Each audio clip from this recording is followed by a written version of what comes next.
Protect our republic, my lords, The Hindu. The facts are brief. Mr. Arnab Goswami of Republic TV, a media group perceived to be supportive of the ruling party, was arrested by the Mumbai police on November 4, 2020 on a charge of abetting the suicide of Anvay Naik.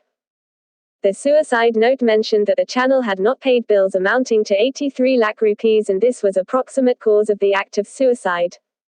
The accused was remanded to judicial, not police, custody. He moved a writ petition for habeas corpus before the Bombay High Court, wholly unusual, since that only applies to detention without cover of law. In this case he should have moved the Sessions Court for bail or discharge and then come to the High Court if unsuccessful. A contrast that is worrisome. The High Court heard his case for 5 hours on a holiday, and said exactly this on November 9. Mr. Goswami did file such a petition. Strangely, he also moved the Supreme Court and his case is listed on November 11.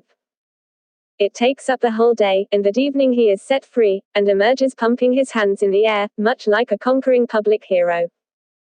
2 whole days of judicial time of top constitutional courts have been spent in deciding whether this one man should get bail, when his case for precisely this relief was coming before the sessions judge the next day. As regards the release itself, suffice it to say that once a court thinks there is no tenable case for continued detention, no man should be held imprisoned. There is, however, the disturbing contrast between the breakneck speed of the Supreme Court in this case with other cases which involve large-scale and serious violations of fundamental freedoms. And at the back of the discourse looms large 2 questions, almost too frightening to voice. Has the court done the one thing which a separate and equal judicial arm never does, and that is to cease being the counter-majoritarian check to a powerful executive? Has the court abandoned its role of judicial review over acts of government, reducing itself to an arbiter of private disputes? What is of import?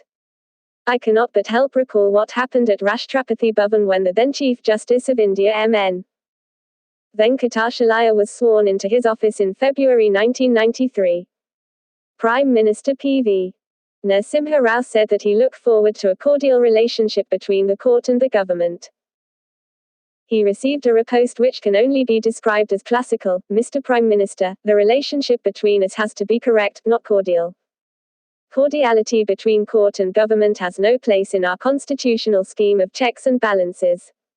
When comes another such Chief Justice of India? And what must the Bhishma Pitama, recently turned 92, be going through when he surveys the present court and notes that there is not one decision in the recent past where the court has held against the executive? Judgments never made. And that there are several where it is the writ of the executive that runs, simply because there is no judgment of the court.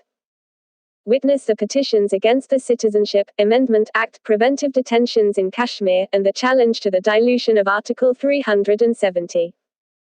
And the appeal against the gag order of the Andhra Pradesh High Court preventing the reporting of the first information report about land grabbing by those with proximity to high places is still awaiting listing after 2 months.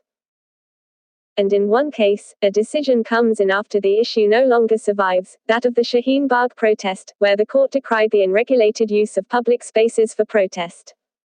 Leave aside the merits of the decision, the question is whether a gentler factual backdrop would not have been more advisable. Context matters, my lords, context matters. It is not just every word of what you say that is examined, but in what kind of case you say it, as well as the cases where you say nothing. That all adds up to tote the balance you hold between us the people and our rulers. It also determines another balance, that of power between you and the ruling forces in politics and government. The unstated major premise of judicial realpolitik is that your power comes not from Articles 32 and 226 but from the public esteem and regard in which you are held, and that proceeds from the extent you act as our constitutional protector. In direct proportion. Sans that there are only the trappings. Words of caution. Following on the heels of the Arnab Goswami release comes the Attorney General for India's nod to book a stand-up comedian, Kunal Kamra, for contempt of court for his tweets about the Supreme Court in the instant scenario. Incidentally, this is the man the Ministry of Civil Aviation banned from flying for accosting and berating Arnab Goswami on a flight. What kind of message is being sent out here? The staple fare of comedians is to exaggerate to make a point. Has our Supreme Court really come to the stage that it should be pricked by this? And then again, remember that in all courts, there was a special place reserved for the jester. Not just for humor, he also had the license of satire to make pungent observations. In so doing, he served a valuable purpose, of telling the king what he needed to know, not what he wanted to hear. A stratagem to ensure that truth got spoken to power sans aggressive posture. Great kings valued the jesters like Akbar did Birbal and Krishnadevaraya did Tenali Raman. Good kings tolerated them, the others beheaded or banished them. Mark you also, it is very difficult to use the blunderbuss law of contempt to deal with a nimble jester, who incidentally, has now become nationally famous. Speaking of the Attorney General, one hopes that he will soon revert to what he is constitutionally mandated to do, to appear in court in major cases of constitutional importance.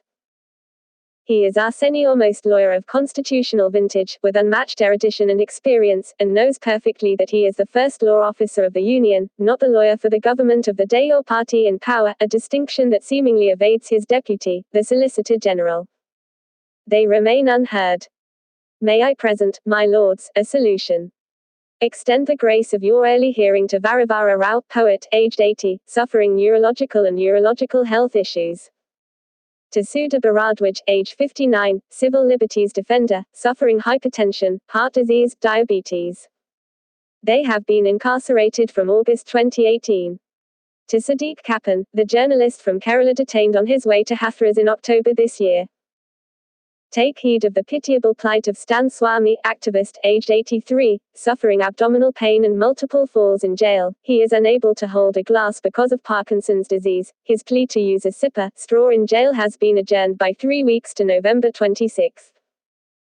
Let the cases too be posted emergently before the same bench, which so instantly gave relief of personal liberty to Mr. Goswami, and let him be judged according to law. And then lead us on the path of constitutional purity so that our republic may prosper.